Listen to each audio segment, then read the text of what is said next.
খালি যদি বলেন আস্তাগফিরুল্লাহাল্লাযী লা ইলাহা ইল্লা হুয়াল হাইয়ুল কাইয়্যুম ওয়া আতুবু ইলাইহি, 1 সেকেন্ডের মধ্যে আল্লাহ পাক আপনার সমস্ত পাপকে নেকি দিয়ে পরিবর্তন করে দিবেন।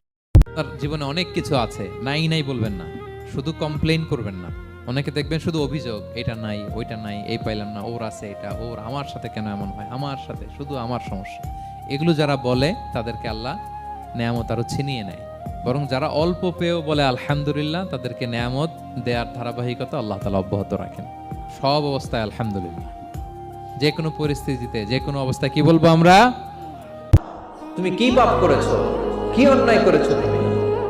তুমি জানো না আমার রব কত মেহেরবান, তিনি কত দয়ালু, তিনি ভালোবাসার আধার, তিনি করুণার আধার।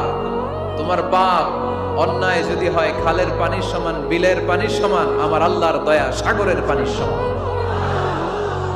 তোমার পাপ আর অন্যায় যদি হয় পাহাড়ের সমান, আমার আল্লাহর ভালোবাসার দয়া হচ্ছে আকাশের সমান।